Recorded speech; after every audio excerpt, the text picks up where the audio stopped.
ano po tayo? Sa aklat ng Acts. Parang familiar yan. Acts chapter 2. Pero I hope I'll say something new dito. Sabi dun sa Acts chapter 2, verse 42. Sabi, babasahin ko lang po. And they continued steadfastly in the apostles' doctrine and fellowship and in breaking of bread and in prayers. Punta po tayo ng 1 Corinthians chapter 14. Sabi dun sa 1 Corinthians chapter 14, verse 40. Ang sabi ng Word of God, let all things be done decently and in order. Pag pinansin niyo po kanina, sa Acts 42, at like na tignan yan in the context of worship. Okay, kumbaga, how they do church noong unang panahon. Dito rin sa 1 Corinthians chapter 14, verse 40, yung malawak niyang context is in regard doon sa public gathering ng church. Ano yung mga dapat meron doon, ano yung mga elements, dapat ay i-observe yun. Pero title ng aking message ay ayan, of corporate worship. Or pwede rin yan, ang idea ay the worship of the church. Let's bow our heads and pray. Lord, thanks sa gabing ito. We pray for understanding and grace tonight. We pray for conviction. We pray that you would touch our hearts and make us grow spiritually. May we know you more. And I pray, Lord, na makita namin kayo and makita namin din yung mga sarili namin and encourage us na all the more ay sumamba sa inyo to do those things na kalugod-lugod sa inyo mga kapatid. Patawarin po kami sa mga kasalanan namin, mga pagkukulang, if there is, and we pray that you would bless us tonight and help us na makapag-concentrate, makapag-focus sa inyo and bless your people and say come, Christ we pray. Amen. Yeah. Yung message po natin tonight is about the church. Last time, naalala niyo yung preaching ko? Yung ending natin ng Baptist distinctives, yung the separation of church and state, or vice versa, the separation of state and church. Pero tonight, I'll be preaching about church ulit. Kung aware kayo sa theology, pag pinag-aralan natin yung church, yan ay under doon sa branch na tinatawag na ecclesiology. May ganun It's a branch of theology that studies the Christian church. It looks at the origin. Kapag nag-aral kayo ng ecclesiology, theology yun, aralin yung origin ng church, yung nature ng church, yung goals ng church, and the governing structure of the church. Usually, nakapag-aral ko to. Wala lang tayong ganitong label, pero tinuturo ko yan. Yung officers ng church, di ba? How we do yung loob ng church. Nandun natin yan, yung nature sa worship. Mamaya makikita natin yan.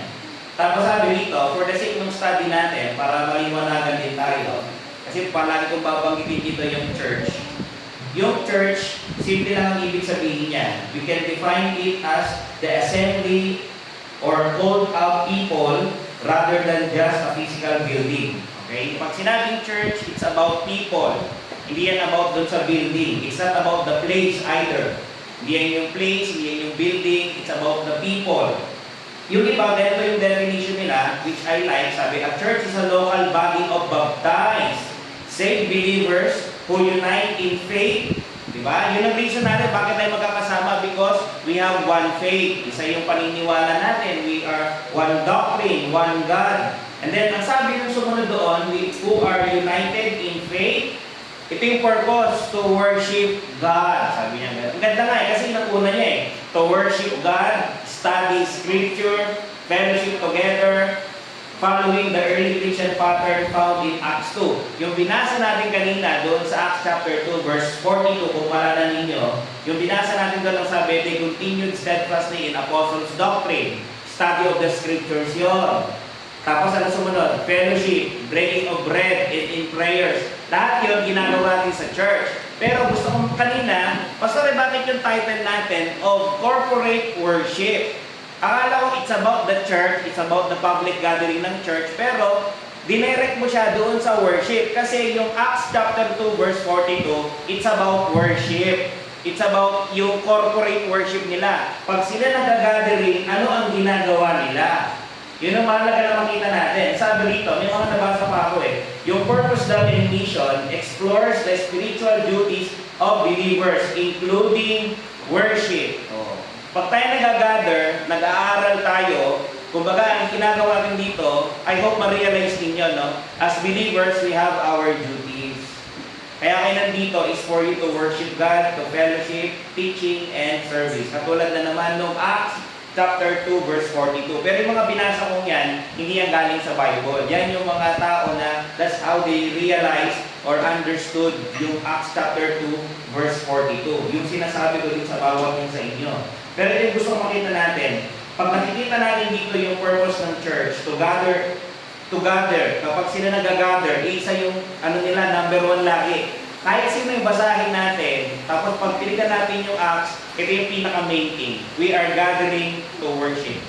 We are gathering for worship. Wala tayong ibang reason doon. Pag tayo nandito, this is something ginagawa natin internally. Hindi tayo, baka pag pumunta kayo dito, Pastor, I'm present. So nag-worship ako. It is part, yung physical appearance mo dito, yung physical presence mo, it is just part of the worship. Pero yung true and biblical worship is something to be done internally.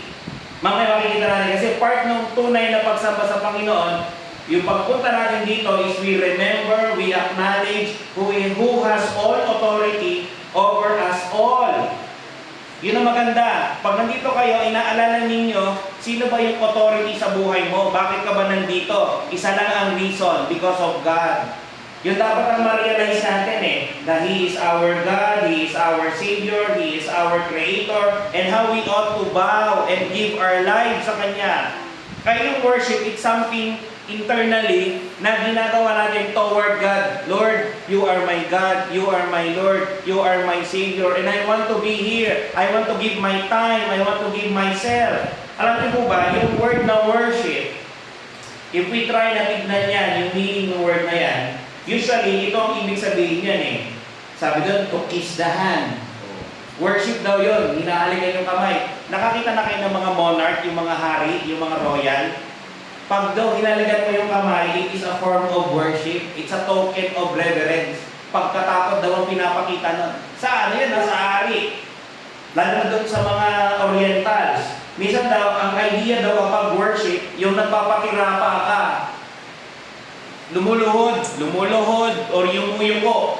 Noon, nung unang panahon, yung worship nila is talagang humaharap sa lupa. Yung mukha nila nakaganon, nakadapa. That's a form of worship sa kanila. Ang idea nito is you are paying homage. Sabi nga doon we gather tayo mga kapatid, pag tayo sumasamba, magkakasama tayo, we are gathering to pay homage sa Diyos. We are gathering para i-meet natin ang Diyos. We are gathering para mag-offer ng sacrifices, our praises, our thanks, nakalagay sa Hebrews 13:15. Hindi naman na natin maiaalay yung katawan natin na parang isa-sacrifice na papatayin Wala nang ganun, wala na rin animal sacrifice. Anong ina-offer natin? Hebrews 13:15, we offer our praises, we offer our thanks. Romans 12:2, we are offering our bodies as a living sacrifice. Pag kayo nandito mga kapatid, actually, you are offering, you are worshiping. Bakit? Inaalay mo yung sarili mo. Kaya pag wala ka dito, you are not worshiping. Yun lang ka-plain. Pwede naman siguro kung wala. Pwede kung may mga instances at may reason ka talaga. Pero kung ayaw mo lang, wala ka lang di mo lang feel pumunta, something is wrong. Pero if you want to really worship God, kailangan ibigay mo yung sarili mo. Dadalhin mo yung sarili mo dito. Alam niyo po ba, lahat ng activities natin dito, usually, extension na lang yan ng worship. Sabi ko kanina, yung worship is something to be done internally. Yung heart mo talaga yung nagpupuri, nag-a-acknowledge sa Panginoon, nagre-remember dun sa kabutihan ng Panginoon sa buhay mo. And the rest, yung pastor, kumakanta ako, umuupo ako, nakikinig ako, nagbibigay ako. Lahat na lang yan ay expressions of worship. Yung pagbibigay mo, ini-express mo na lang yung pagsama mo sa Kanya kapag ginagawa natin yung mga bagay na yan. Aside sa mga binanggit ko about sa worship, if we try to study the Bible, may mga iba't ibang words na ginamit to denote yung worship. Merong word na ang tawag ay latreo, nang ibig sabihin is to serve. Nakalagay doon sa Hebrews 12:28, ang sabi ng word ito wherefore we receiving a kingdom which cannot be moved, let us have grace, whereby we may serve God acceptably with reverence and godly fear. Yung ibig sabihin dito ng serve, yung word dyan is, ang idea niyan ay latreo. Nandun yung idea ng worship through service. Service and worship. Yun ang idea nito eh. Ando tayo, nagre-render ka ng religious service or ng homage. Meron ibang word, ang sabi naman ay, and that part pala noon, is yung nag-o-offer ka daw ng gifts. Okay? Kaya pag kayo nag-worship dito, part noon, nag-o-offer ka ng gifts. Anong binibigay mong gifts? Yung praises mo, everything yung binanggit ko kanina. Same thing. Kahit yung pera mo, gifts na lang yun, pabalik sa Panginoon. Sabi nga dito, yung ibang word is therapeuo. Ito dito galing yung word na therapy, healing. Di mo alam eh, natutuwa lang ako isipin eh. Yung word daw na minsan, may ginagamit daw na word sa Hebrew, sa Greek, na ang idea ay worship. Pero yung pagkakagamit na word niya is therapeuo, healing. Iniisip ko nga eh, sabi ko ano yun, yung worship is healing. Meron, nandun yung idea eh. Na kapag tayo ko na nandito, this is a form of healing. Sino bang hindi kailangan ng comfort pag yung heart mo masakit? Di ba pag nandito ka, nahihil ka, Lord, thank you kasi pumunta ako, mabigat yung puso ko, pag uwi ko, masaya na ako, nahil na ako. Ganun yung idea, na-amaze niya ako na may ganun pala. Kaya pala pag may tayo may mga dinadala, maganda palang mag-church, maganda palang mag-worship. Bakit? It could be, that's the time na tayo pagagalingin ng Panginoon. Imagine, may ganun pala, no? Meron pang word na proskuneo. Ang idea is paying homage. Yung kanina, rendering religious service. Andun yung idea ng healing. Ngayon, paying homage. Meron pa yung sinasabing sebazomai. Nang ibig sabihin ay render religious honor. Paggalang. Meron pang sebomai, meaning to revere. Yung katakutan. Pero alam nyo, kahit ano pa yung mga binabanggit na yan, iisa lang yung ini-imply nila na tayo, we are called to worship. Required sa atin ang mag-worship. If you are a Christian ngayong gabi, you are expected to worship. Ikaw ay inaasahan, hindi pwedeng hindi. Ayaw ko sabihin yung required eh. Kasi by virtue of creation, required talaga. Pero much more. Pero kasi as a Christian, dapat makita natin as a privilege eh. Lord, I'm very blessed. I have the opportunity na ako ay makapag-worship. Hindi naman lahat tinatawag ng King para pumunta sa kanyang presence. Pero you, being a Christian, being called by God, binigyan ka ng opportunity and privilege to come in His presence. Kaya let's seize the moment, let's seize yung pagkakataon na yun, let's be thankful. Alam niyo po ba, in worship, God is our primary goal. Siya yung primary goal ninyo. Hindi yung pumunta ako dito para makinig ng Word of God. That's part. Pero iisa lang. Gagawin mo yung makikinig ng Word of God because it is God ang gusto mo. Pumunta ako dito para makasama yung kapatid. Secondary na lang. Pero ang pinaka-main mo, Lord, it is you whom I want to see ngayong araw. Or even tonight. The rest, mga kapatid, is all just secondary. Ito yung tamang order. Sana malinaw sa atin. God is primary. Siya yung number one. Kaya ka nandito because of that. There's no other reason. There are two things na gusto ko makita natin tonight. Number one is the characteristics of a true worship. And secondly is the elements of true worship. Pag sinabing characteristics, this is something na ano yung itsura niya? What are the traits or the qualities na pwede nating makita or can we see in a true worship of God by His church? Pag tayo as a church nag-worship sa Panginoon, ano ba dapat yung nakikita sa atin? Anong mga traits? Para masabi natin na yung worship namin, totoong worship eh. Kasi marami nag-worship sa Diyos eh. Di ba? Maraming simbahan eh. Pero how can we know if our worship is tama? Or how can we know if our worship is true worship? Na pwede lang sabihin yung worship namin sa church, true worship yun. Kasi yung character ng worship namin, biblical. Nakikita ko. Alam nyo, maghalaga na sagutin nyo to eh. Kasi baka mamaya attend ka ng attend dito, wala palang kwenta yung ginagawa mo. Di ba? Anong sense? Punta ka ng punta, wala palang kwenta yung worship mo. Ganun ang nangyayari sa marami. Uma-attend sila ng simbahan, nakikinig sila, pero sa harapan ng Diyos, walang kwenta yun. So it should be your concern whether yung pag-worship mo ba ay acceptable or yung pag-worship mo ba sa Panginoon bears the qualities or the traits of a true worship. Dapat tanungin natin to. Ano yung mga qualities or attitudes na dapat meron doon sa atin? Number one, there is reverencefulness. Di ko alam kung may word dito pero there should be reverence. May tinignan ko naman, unusual daw yung gano'n, pero in-accept naman. It's just ginawa kong gano'n para lahat may fullness. May NES yung dulo. Pero there is reverence. Pag sinabing reverence, it is the quality or feeling or showing deep, profound respect and awe towards something sacred. Nandito yung idea na deeply valued. Ito yung gusto ko makita nyo. Kapag nandun daw yung reverence mo sa Diyos, nandun daw yung deeply value mo sa Kanya. You are deeply valuing God. Pag tayo sumasamba, dapat nandun daw yung mataas na pagpapahalaga sa Diyos. Is God important sa iyo? That's the question. Is He important? Kasama ng ating deep valuing sa Diyos, andun daw yung idea ng wonder. Yung pagkamangha, mahalaga siya sa akin at pumunta ako dito na namamangha ako sa Kanya. Alam niyo, pag pupunta kayo dito, nasa bahay pa lang kayo, you should prepare yourselves. Lord, sana yung heart ko, bigyan mo ng excitement. Ilalahanin niyo na yung greatness niya. Lord, thank you po. All throughout this week, napaka-blessed ko. Lord, thank you, nabuhay ako kanina. We were able na gawin yung mga bagay na to. I'm thankful. You have to prepare yung sarili niyo dito. I-remind niyo yung sarili niyo how your God is so great. Paano kadakila ang Diyos ninyo?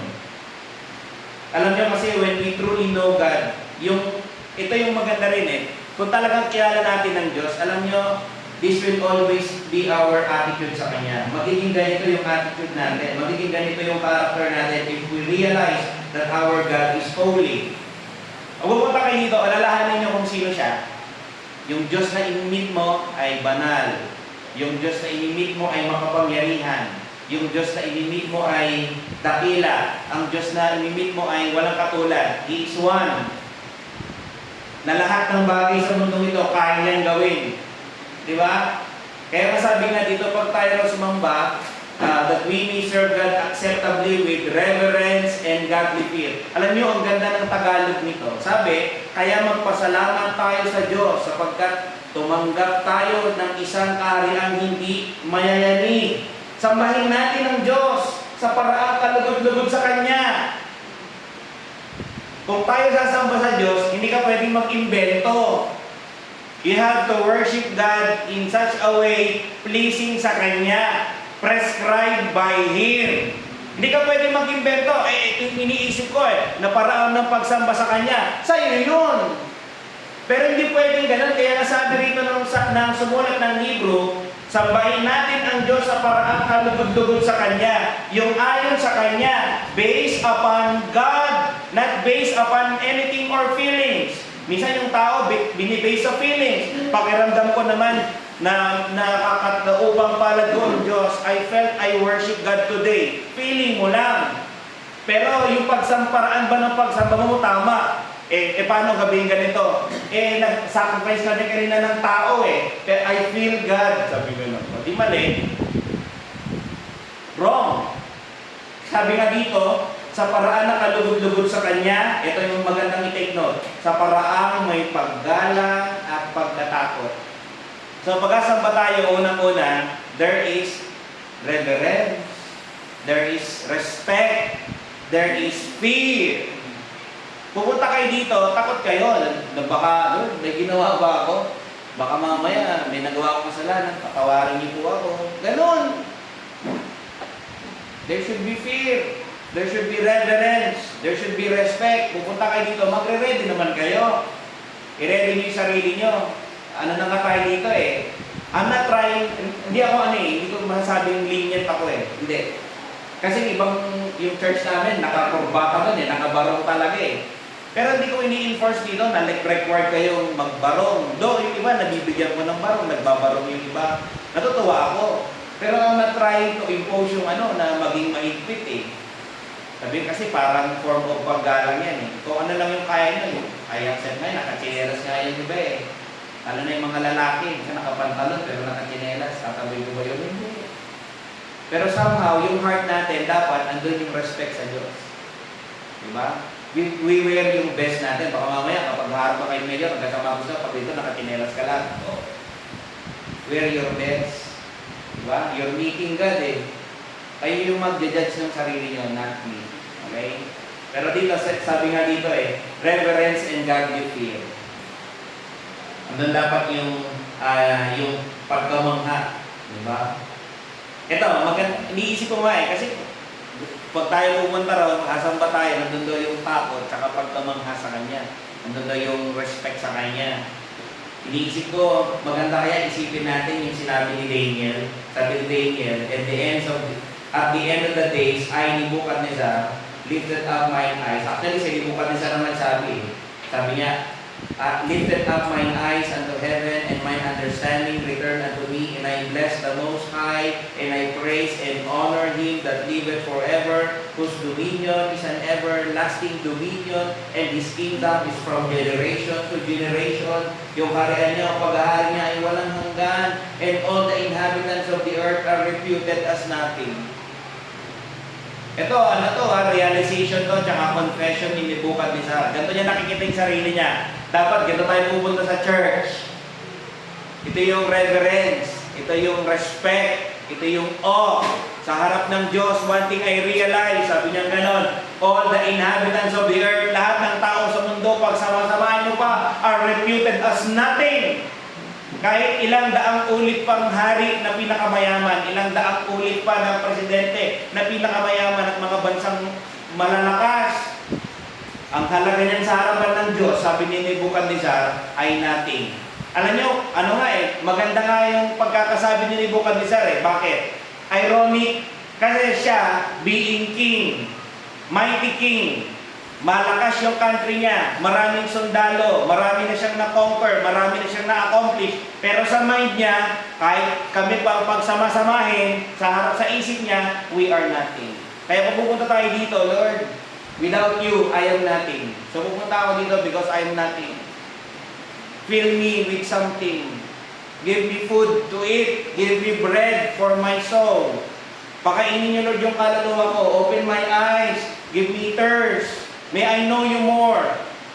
Sana mas makilala ko pa kayo, mas matakot pa ako, yung buhay ko mas umayos pa. Sabi nga Psalm 33 verse 8, let the earth fear the Lord, let all the inhabitants of the world stand in awe.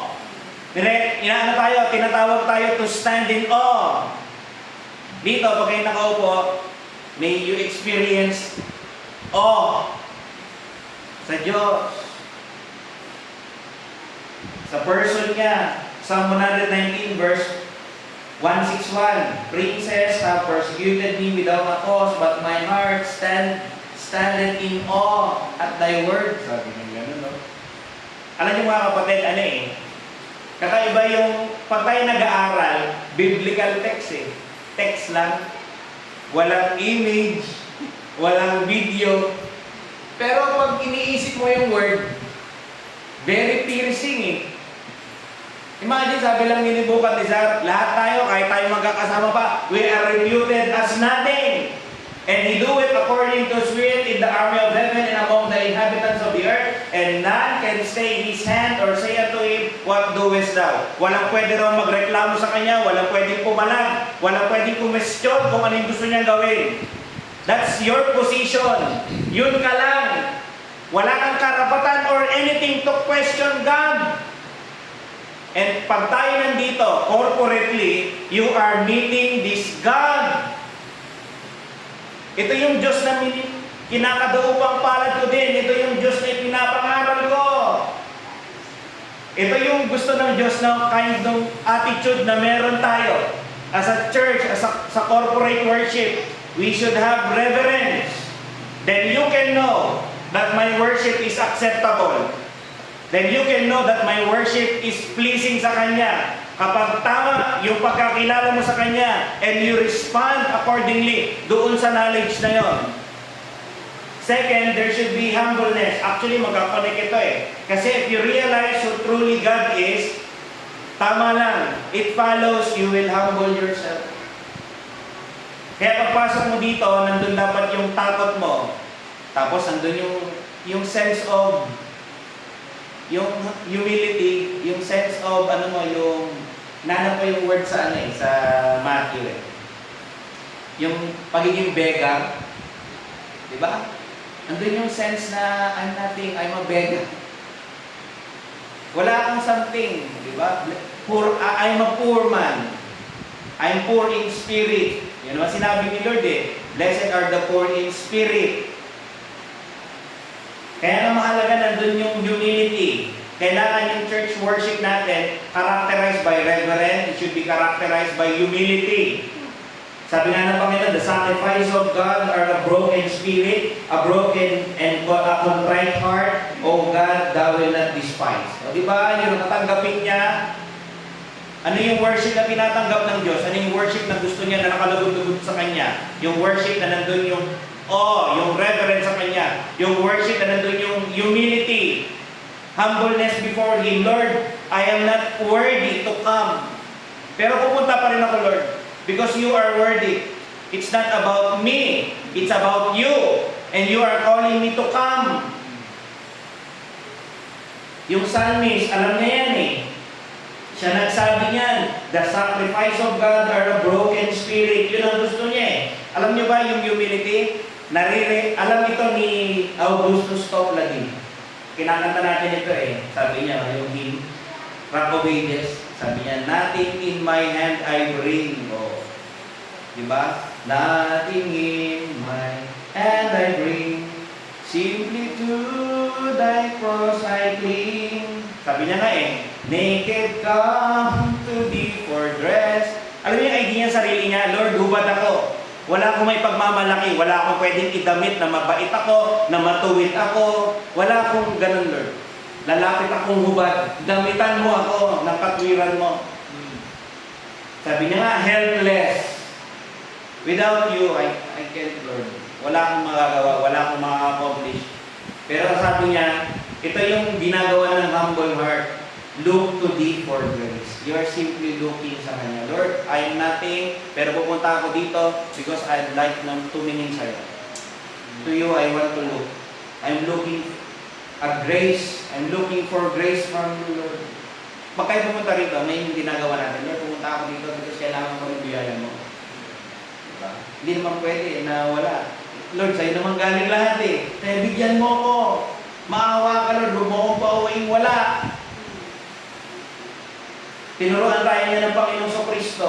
Inilustrate niya sa atin ano yung gusto ng Panginoon na puso. Pag lumalapit sa Kanya, naalala niyo yung prayer ng publican tsaka nung Pharisee.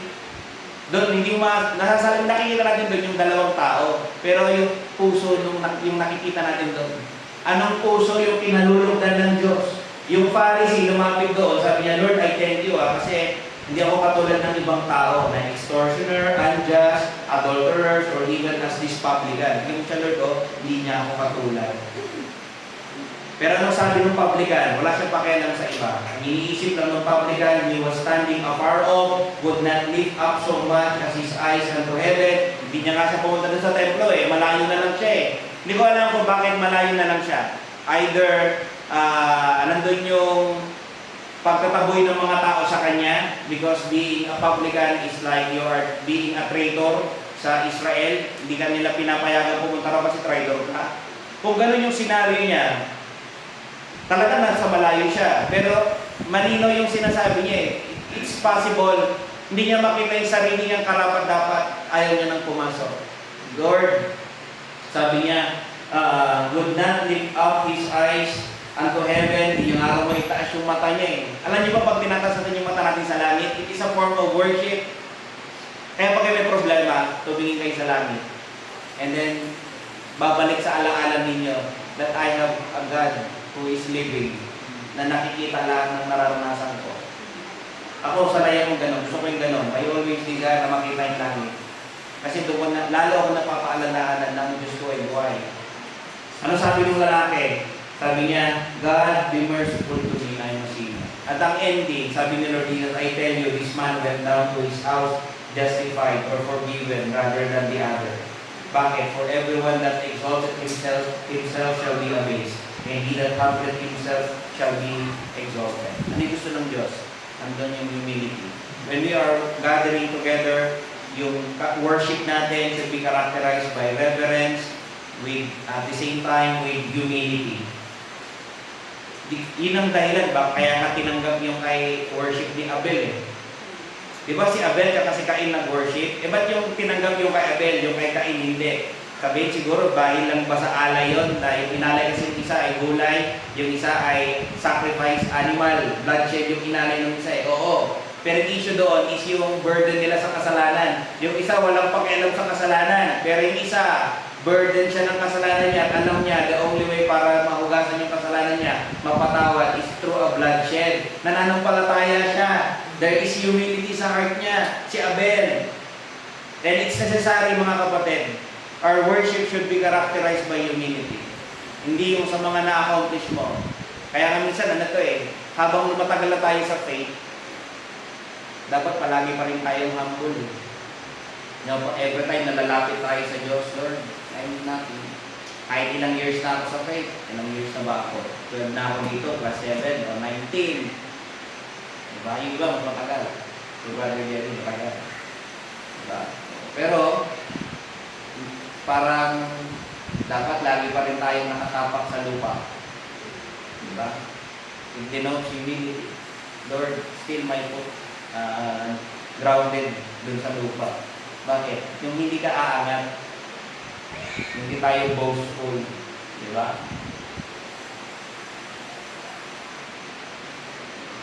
Then when we gather, it's a good time as well na mag-confess. Pag pumunta kayo dito, nasa bahay pa lang, may kasalanan ako, patawad ko Kasi banal nga eh. Diba? Naharap ako doon, tapos nakikita mo naman yung puso ko. Lord, may ginawa ako kanina eh. Diba? Kahapon, Lord, patawad ko Cleanse me, Lord. Pupunta ka dito ngayon with a humble heart, with a broken heart. Andun yung fear mo, Lord. I fear you. Alam ko, hindi ako pwedeng ganito eh. Hindi mo ako pwedeng mag-continue ng sin. Ayaw mo nga yun eh. Diba na-accomplish mo na yung dalawa? Ano yung pangatlo? There should be sincerefulness. Or sincereness. Diba? Ang idea ng sincereness, it should be founded doon sa katotohanan. It should be in accordance with the Word of God. Kasi pag sinabi sincere, pag narito eh, we must worship God in spirit and in truth. Diba?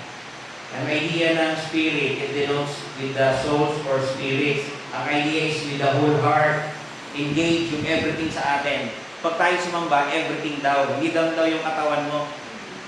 Huwag mo isipin na nandito naman ako eh. So nag-worship na ako. Yung mind mo, wala naman. Yung mga sinabi ko kanina na dapat nagko-confess ka ng kasalanan mo, nare-realize mo yung greatness ng Diyos, hindi mo ginagawa yon. Basta nandito ka lang, walang kwenta yung worship mo.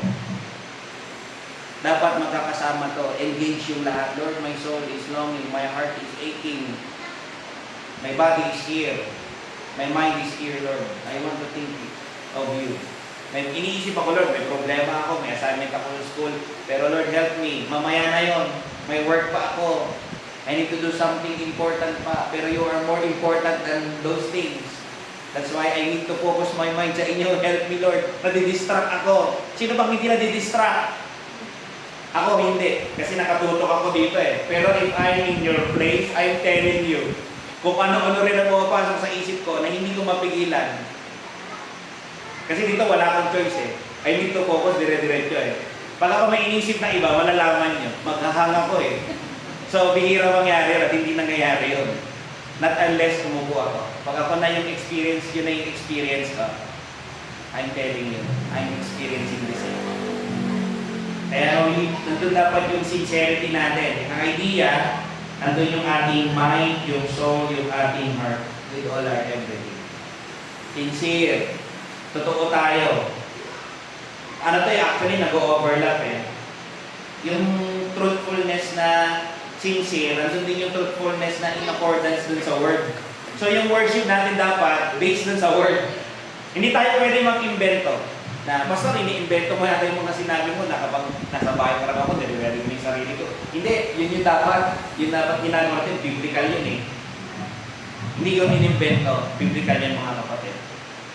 Kaya dito nakakatuwa, our worship should be in accordance with what the Word of God prescribed upon us. It should be aligned dun sa Word. Kung ano yung mga ginagawa natin dito, dapat nakakonect dun sa sinasabi ng Diyos. Hindi na tayo nag-o-offer ng sacrifices. Okay? Kasi natupad na lahat yun sa Panginoong Kristo eh. Ang kailangan natin, gawin natin kung ano yung aligned dun sa Word of God. We come here prepared. Yung mga binanggit ko na mga nauna, halos lahat yun.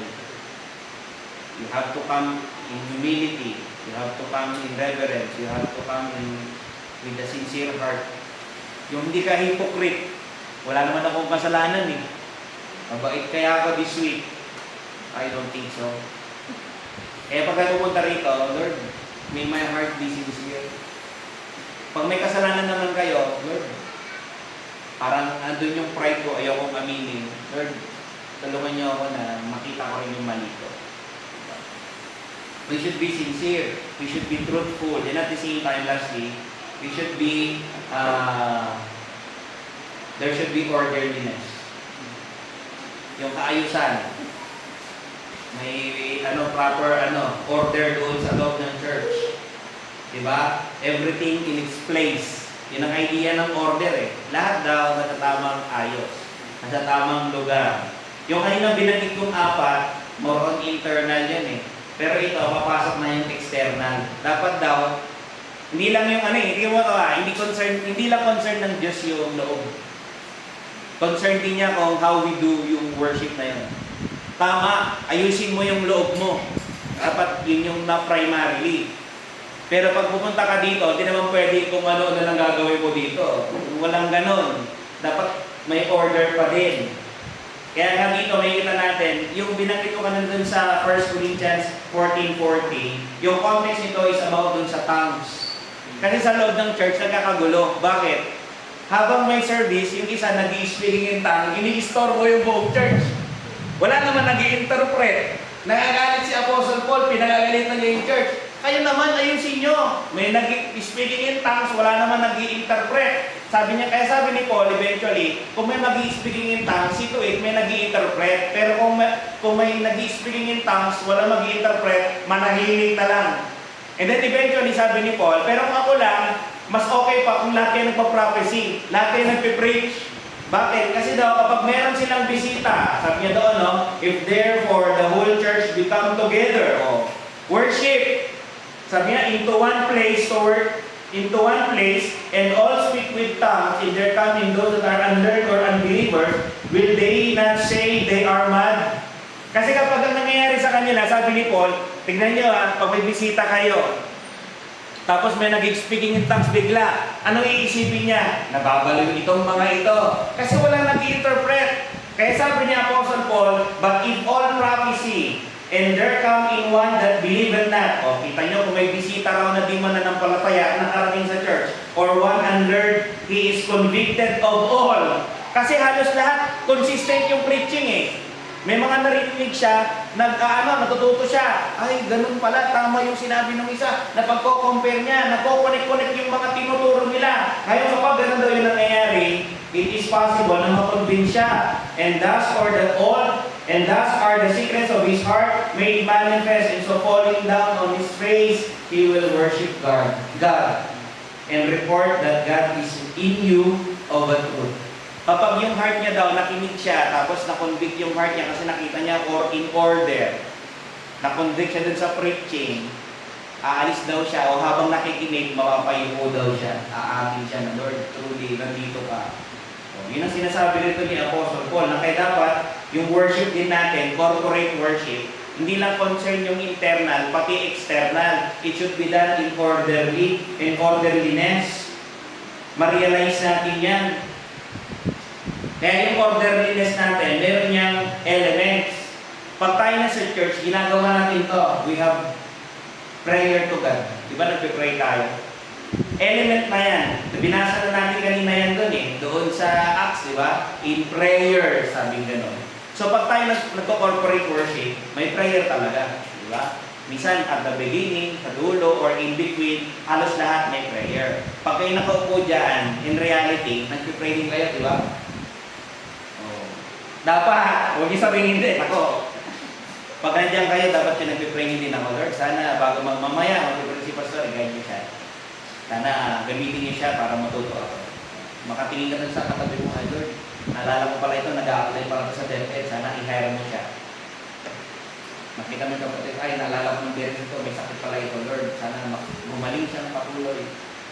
Habang nakupo kayo dyan, pwede yun. Ganun yung gawin ng mga kapatid. Ito yung elements, ano din yung reading ng scripture. Di ba nagre-reading? Ganun ang ginagawa nila. Yan yung mga elements, hindi pwede mawala yan. Basic, biblical yan mga yan, mga kapatid. Ano din yung preaching ng scripture. Binasa natin kanina. They continued steadfastly in the apostles' doctrine. Ano yon? Preaching. Nakikinig yung mga believers doon sa teaching ng apostles. Eh ikaw, pastor, nakikinig kami sa'yo. Oo, pero pinipreach ko yung teaching ng apostles. Yung New Testament. Kasama yung mga tinuro sa Old Testament. So makikita natin, there is prayer, there is reading, there is preaching. Di ba? Ando din yung singing. Nakalagay naman sa Ephesians 5:19. Tsaka sa Colossians 3:16, speaking to yourselves in psalms and hymns and spiritual songs, singing and making melody in your heart to the Lord. Dito ang practice natin, we stick doon sa hymnals. Though there are times, kumakanta tayo ng modern spiritual songs, pero pinipili natin mabuti kung ano yung mga songs na yun. Okay? Pero yun ang natin, yun ang natin dito, practice. Nasanay tayong gano'n. Kanina binanggit din in breaking of bread. Sabi gano'n. Sa corporate worship, kasama daw yung gano'n. Ano yun? May Lord's Supper. May, naturo ko na rin naman ito eh. Yung sa ordinance ng baptism. Pag may gano'ng pagkakataon, nagwi-witness dapat tayo. Diba? Pag may Lord's Supper, nagpa-partake dapat tayo. Pero yung pinabanggit ko, Pastor, ito yung mga elements ng corporate worship. Ito yung gusto ng Diyos na dapat meron sa service natin. Merong collection ng offering.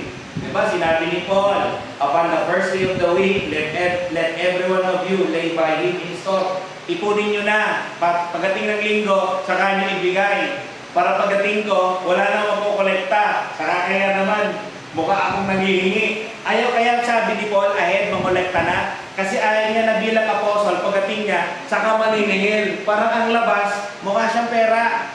Kaya sabi niya, ahead pala, mamolekta na kayo. Ayaw ko rin naman yun na mamolekta ako. Pero ito, kasama ko dun sa worship. Yung collection ng money for the support ng needs ng church. Expression siya, mga kapatid. Eh, hindi pwedeng mawala. Hindi naman iniisip na mukha tayong pera, di ba? Wala nga ako rito dyan sa likod eh. Wala nga akong bandy clock dyan eh. O, nag-attendance si Sister Marisa. Dapat, gusto niyo maglagay ako ng bandy clock dyan?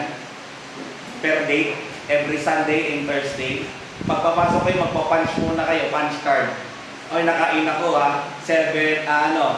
5:59. O, di ba? Tapos titik ko ngayon yan, every month. O, parang itong si Angel to, parang late na hack ito puro 9:30 na to 9:40 ganyan siya dumadating, preaching na lang. Mga kapatid, accountability niyo sa Diyos. May your heart be convicted. May your heart be convicted. Tatuhin niyo siya ng may paggalang. Pag kayo ba makikipag-meeting kay Mayor, mapapalig pa kayo? Siyempre hindi, di ba? Same way with God, dapat hindi natin ginagawa. Kanina, binabanggit yung Acts 2:42. Again, yung sinabi ko kanina, pag tinignan natin yun, nandun yung elements of worship. Inisa-isa. Pero pag tinignan mo siya in one verse, as a whole, corporate worship yun. Yan yung ginagawa nila doon sa nung time na yun.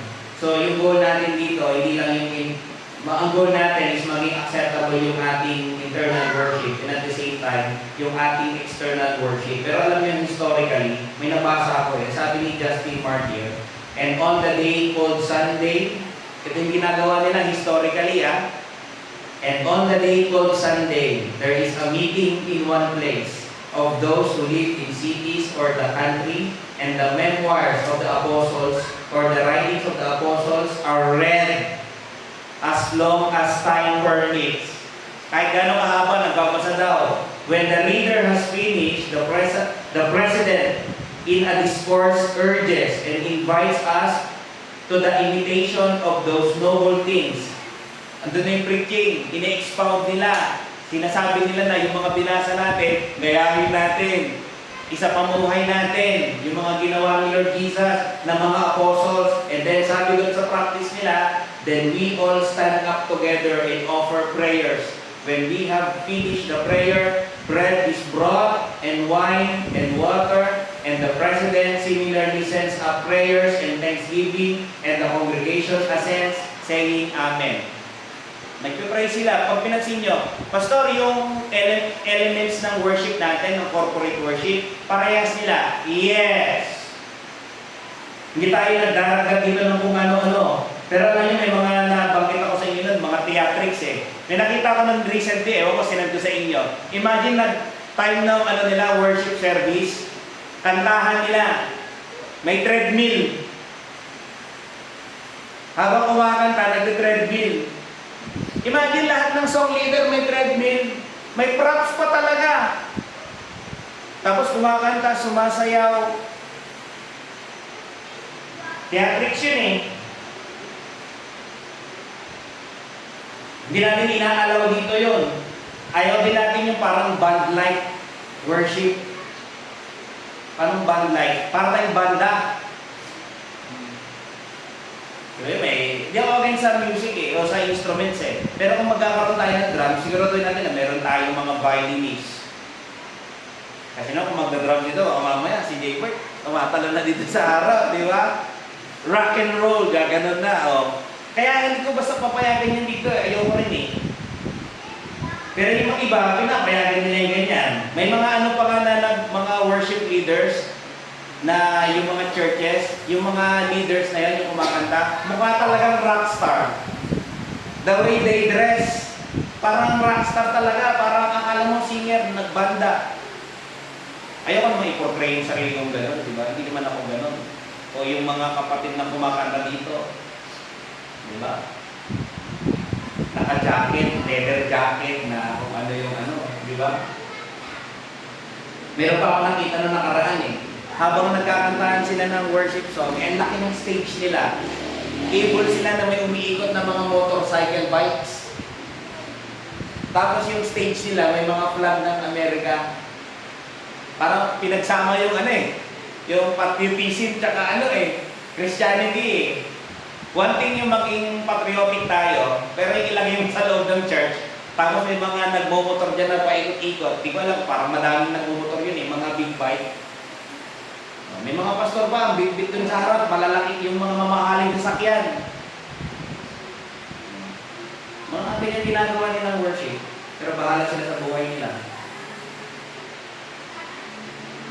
Kaya mga kapatid, we're very much concerned dun sa heart ng bawat isa. Internally, and we are concerned as well doon sa loob din natin. Sa panlabas.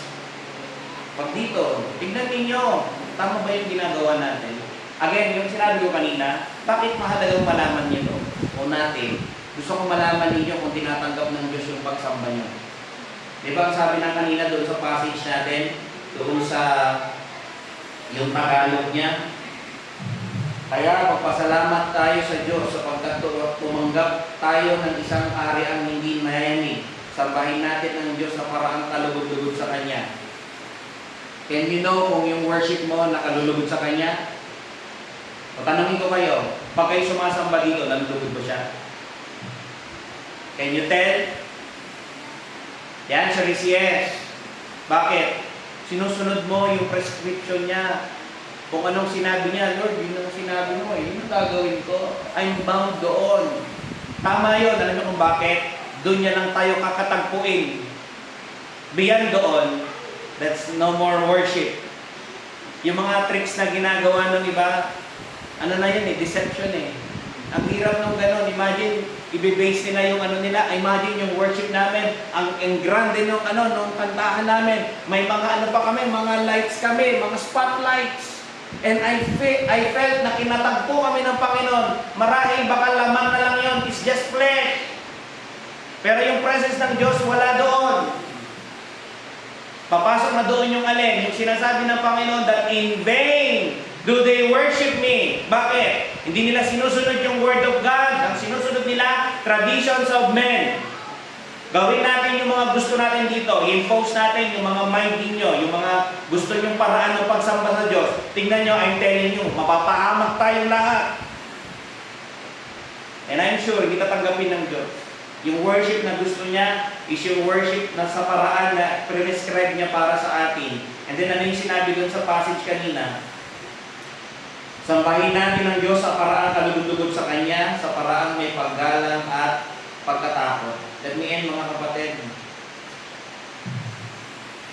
Alam nyo, yung maganda dito is may nakikita natin na ang gusto ng Panginoon is our hearts. Pag pumunta kayo dito, lagi natin sinasabi di ba, ang Diyos tumitingin naman sa puso. Sa puso siya tumitingin. Yes, tama naman. Pero hindi lang. Kasama yung external pa din. So dahil ba, ang mahalaga, tumitingin ng Diyos sa puso ko. Kahit naman ano gawin ko okay pa rin yung sa Kanya. Wrong. Meron siyang prescribed sa New Testament how we should worship Him corporately. And we are bound doon. And at the same time, let's put value doon sa pag-worship sa Kanya internally. So when every time we go to church, our very concern is our hearts. Diba? Ang Diyos ay tumitingin daw saan sa puso. Kaya pag tayo pumunta rito, let's come with reverence, let's come with humility, let's come with sincerity, let's come with truthfulness, let's come with orderliness. Diba? Tignan natin yun. Hindi masama na maging tayo yung may order, yung maayos sa church. Kasi yun talaga dapat. Hindi pwedeng magulo. Kaya minsan, bear with me, kapag minsan may mga batang makukulit, nagkakagulo sila, nakaka-distract sila, kasi ayoko magulo naman yung iba. Diba? Para tayo makapag-focus sa Panginoon. Don't be mistaken, mga kapatid. Mahal ko yung mga yan. Gusto kong masigyan sila balang araw. Kaya let's keep yung core elements ng ating corporate worship hanggang sa siya ay bumalik. Let's bow our heads and pray. Lord, again sa gabi ito, we honor you, praise you, and thank you, and give all glory.